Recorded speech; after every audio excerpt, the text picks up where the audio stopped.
Okay, class, welcome to another lecture of discrete mathematics, discrete structures. हम लोग इस वाली स्लाइड पे थे. मैंने कहा था नेक्स्ट स्लाइड में हम लोग जो है नेक्स्ट लेक्चर में हम लोग एक्सक्लूसिव और से स्टार्ट करेंगे. एक्सक्लूसिव और का मतलब ये क्या एक्सक्लूसिव है उसमें हम अभी आपको बताते हैं. एक्सक्लूसिव और या जोर भी बोलते हैं इसको. इसका सिंबल जो है प्लस के ऊपर सर्कल प्लस होता है. पी क्यू वही है T T T F F T F F T F F P जोर क्यू. अच्छा, जोर में ये होता है कि कहीं भी दो सेम चीज़ें आती हैं तो वो फॉल्स दे देता है. दोनों सेम चीज़ें आएंगी, दोनों फॉल्स फॉल्स भी होंगे तो भी फॉल्स आएगा. जो डिफरेंट होगा वहाँ पे वो ट्रू देता है. इसमें नोट करने की बात यह है कि जब भी इवन नंबर में ट्रू आएगा, इवन नंबर में ट्रू आएगा वो फॉल्स दे देगा. और जैसे ही ऑड नंबर में ट्रू आएगा वो हमको ट्रू दे देगा. वन ट्रू कितनी दफ़ा आ रहा है? एक बार. एक जो है एक ऑड नंबर है, इस वजह से यहाँ पे ट्रू आ रहा है. ट्रू कितनी बार आ रहा है? दो बार. दो जो है वो एक इवन नंबर है, इस वजह से यहाँ फॉल्स आ रहा है. अब यहाँ फॉल्स क्यों आ रहा है? क्योंकि यहाँ ट्रू है ही नहीं, ज़ीरो. हमने बचपन में पढ़ा था जब ऑड नंबर्स होते हैं वो 1 3 5 7 9 एंड ऑन स्टार्ट होते हैं. और इसी तरह इवन नंबर स्टार्ट होते हैं 2 से नहीं स्टार्ट होते. इवन नंबर स्टार्ट होते हैं 0 से, because 0 is also an even number. तो इस वजह से यहाँ पे जो है फॉल्स आ रहा है. 0 2 1 1, तो यहाँ पे इस वजह से ये काम हो रहा है. फिर आता है इम्प्लीकेशन. बड़ा इंपॉर्टेंट चीज़ है यहाँ पे इम्प्लीकेशन. अच्छा जी, तो ये इम्प्लीकेशन क्या होता है? इम्प्लीकेशन इफ देन होता है. इसका ऑपरेटर क्या होता है? सिंबल क्या होता है इसका? इसका सिंबल जो है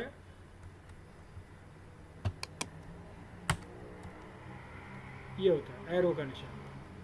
वही है P Q T T T F F T F F P arrow Q. क्या अगर ट्रू है और ट्रू है, ये बेसिकली हाइपोथेसिस भी कहलाता है कि अगर कोई चीज़ है P if P then Q, इसको पढ़ा जाता है इफ पी देन क्यू. कि अगर पी होगा तो फिर क्यू होगा. फॉर एग्जाम्पल कि अगर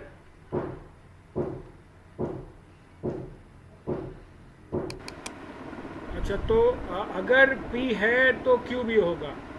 if P is true then Q is also true then true, मतलब रिजल्ट भी. यानी फर्क हम कह सकते हैं कि अगर कोई इवेंट किसी पे डिपेंड कर रहा होता है कि Q डिपेंड कर रहा है P पे, यानी Q के होने के लिए P ज़रूरी है. जैसे कि एग्जांपल दें कि बारिश के होने के लिए बादल ज़रूरी हैं. ठीक है, हमें चाहिए बारिश, मतलब हम ये कह सकते हैं कि इफ़ बादल देन बारिश, तो इफ़ पी देन क्यू. तो अगर बादल भी हैं और बारिश हो गई, वेरी गुड. अगर बादल हैं और बारिश नहीं हुई, ये तो गलत हो गया. बादल आए हुए हैं और बारिश नहीं हुई, दिस इज़ रॉन्ग. बादल नहीं है मगर बारिश हो गई, अल्लाह की कुदरत है, हो सकती है. हमें चाहिए क्यू. हमें क्यू का जो रिज़ल्ट है वो डिपेंड कर रहा है पी पे, कि अगर पी होगा तो फिर क्यू होगा. ठीक है. और अगर दोनों चीज़ें नहीं है, ना बारिश है, ना बादल है, ना बारिश है, इट्स ओके. ठीक है, ना बारिश ने बादल भी नहीं थे तो बारिश भी नहीं हुई, इट्स ओके. बादल नहीं थे मगर बारिश हो गई, ओके. लेकिन बादल हैं और बारिश नहीं हुई, ये जो है ना अनलाइकली थिंग है, और ये यहाँ पे फॉल्स आ जाएगा. इस चीज़ को नोट करने की बात है कि अगर कोई इवेंट हो रहा है जो डिपेंडेबिलिटी है जिसके ऊपर वो हो रहा है और क्यों नहीं हो रहा, ये भाई क्यों नहीं हो रहा, इसको होना चाहिए. अगर कोई पहला इवेंट है जो ट्रू है which is dependable for this second thing, अब अगर सेकंड थिंग नहीं हो रही, ये तो गलत बात है, ये नहीं होना चाहिए. तो सिर्फ यहाँ पे तब फॉल्स है.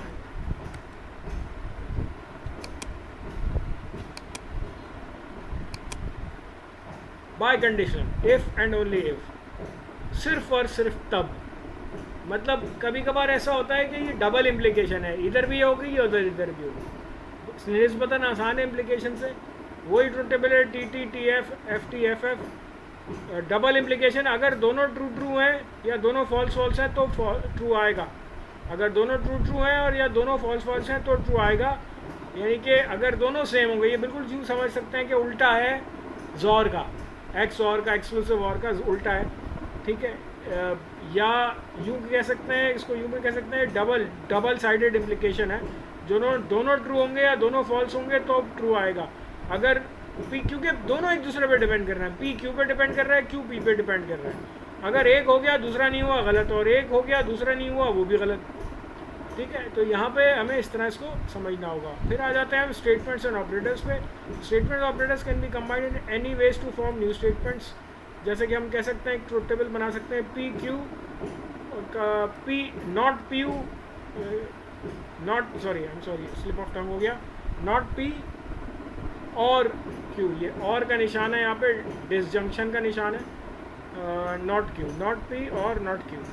तो यहाँ पे क्या करेंगे, डायरेक्टली इसको उठा के बनाने लग जाते हैं। हम पहले नॉट पी का पूरा टेबल निकालेंगे, फिर नॉट क्यू निकालेंगे। नॉट कैसे होता है, जहाँ जहाँ टी टी टी है वहाँ पे हम एफ एफ, और जहाँ एफ है वहाँ पे टी टी लगा देते हैं। बिल्कुल इस तरह क्यू पे किया, उन दोनों को और कर दिया। और के केस में क्या होता है कि कहीं एक पे भी ट्रू आता है तो वहाँ पे मैं ट्रू लिख देता हूँ, जैसे कि यहाँ पे लिख दिया मैंने, जैसे कि यहाँ पे लिख दिया मैंने, जैसे कि यहाँ पे मैंने लिख दिया। या दोनों पे जगह फॉल्स है, कहीं पे भी ट्रू नहीं है दोनों पे, तो क्योंकि ये नॉट पी और नॉट क्यू का जो है वो ट्रू टेबल है, तो यहाँ पे इसलिए फॉल्स आए। दूसरी चीज़ हम देख सकते हैं कि यहाँ पे जो है ये कैसे आ गया फॉल्स, ये ऐसे आ गया फॉल्स। अच्छा, दूसरी बात ये है कि हम ये देख सकते हैं कि ये तो हम बना चुके थे, हम यहाँ पे ये पी एंड क्यू बनाया, पी एंड क्यू हम बना चुके हैं, पहले आपको बता चुका है, not of P and Q, यानी कि पी एंड क्यू को निगेट किया। ये बस सारी चीज़ एग्जाम्पल्स हैं। Statement operators can be combined in any way to form new statements. तो यानी एंड के होने के बाद फिर नॉट हो रहा है, होल का मतलब ये होता है, ठीक है, which is equivalent to this. तो ये एक तरह का डिमॉर्गन लॉ भी होती है। यहाँ पे एक्सरसाइजेज जो है वहाँ पे कह रहा है, to take discrete mathematics you must have taken calculus और a course in computer science. ठीक है, क्या करना है हमें यहाँ पे इसकी वो बनानी है, लॉजिकल स्टेटमेंट बनानी है। तो 3 तरह की एक्सरसाइज दे रहा है हमें यहाँ पे। पहली, to take discrete mathematics course you must have a calculus और a course in computer science. P जो है टेक डिस्क्रीट मैथमेटिक्स, क्यू जो है टेक कैलकुलस, और आर जो है take a course in computer science. ये 3 अलग अलग मैंने इस जुमले से, इस वाले जुमले से मैंने आपके पास जो है वो प्रपोजिशन बना दिए, प्रपोजिशंस 3। उसके बाद फिर मैंने ये बनाया कि डिस्क्रीट मैथमेटिक्स के लिए आपके पास ये दोनों चीज़ें होनी चाहिए हैं कि पी डिपेंड कर रहा है इन दोनों पे। ठीक है, if what if I want to represent take CMSC 2020। अच्छा, when you buy a new car from Acme motor company you get $2000 cash back in cash और 2% कार लोन। ये 3 तरह की मैंने जो है वो यहाँ पे बना दी हैं प्रोपोजिशंस। उसके बाद ये डिफाइन किया कि उस चीज़ के लिए इन दोनों का होना ज़रूरी है। School is close if more than 2 feet of snow falls और if the wind chilled is below. अब यहाँ पे अगेन इफ़ वाली बात की है, यहाँ पे मैंने जो है वो 3 तरह की प्रोपोजिशन बना दी। ज़रूरी नहीं है 3 हो, 2 भी हो सकती हैं, 4 भी हो सकती हैं, 5 भी हो सकती हैं। तो ये हमें तैयार रहना होगा हर चीज़ के लिए। क्यू एंड, अगर क्यू क्लोज होगा, सॉरी क्यू कह रहा हूँ, स्कूल क्लोज होगा, स्कूल इज़ क्लोज्ड, पी। अच्छा, ज़रूरी नहीं है ये पी जो है पहले है बाद में लिख सकता हूँ, आगे पीछे भी लिख सकता हूँ, कोई मसला नहीं है। ठीक है, बस हमारी लॉजिक से ही होनी चाहिए। Precedence among operators. अच्छा, प्रेसिडेंस का मतलब ये है कि कौन सा, ये जैसे हिरार्की होती है ऐसा प्रेसिडेंस। प्रेसिडेंस में सबसे पहले नॉट, फिर एंड, और मतलब not, negate, conjunction, disjunction, implication और बाय कंडीशन। इक्विवेलेंट स्टेटमेंट्स, यहाँ पे कैसे इक्विवेलेंट स्टेटमेंट है, अगर मुझे कहा गया कि यार ये बताओ कि ये दोनों इक्विवेलेंट हैं कि नहीं है। ये दोनों इक्विवेलेंट अगर हैं, जैसे कि अभी हमने पिछली बार ये देखा था, तो इन दोनों इक्विवेलेंट हैं। अगर ये दोनों इक्विवेलेंट हैं तो इन दोनों का बाय कंडीशनल करने से, इन दोनों का अलग अलग बाय कंडीशनल करने से सामने सामने कर दूँ तो दोनों अगर सेम होते हैं तो ट्रू आता है। ठीक है, और ये सेम है, ट्रू ट्रू। अगर सब जगह ट्रू ट्रू ट्रू ट्रू आता है तो उसको हम टॉटोलॉजी बोलते हैं। ठीक है, कि क्या किया इसने यहाँ पे, logical events in they have same true table और पुट इन अदर वे, इन दोनों का बाय कंडीशनल दूंगा, ये तमाम चीज़ें ट्रू आएंगी। कि इक्विवेलेंट स्टेटमेंट्स का ये तरीका है। टॉटोलॉजीज अभी देखा था मैंने, कहा tautology statement that is always true.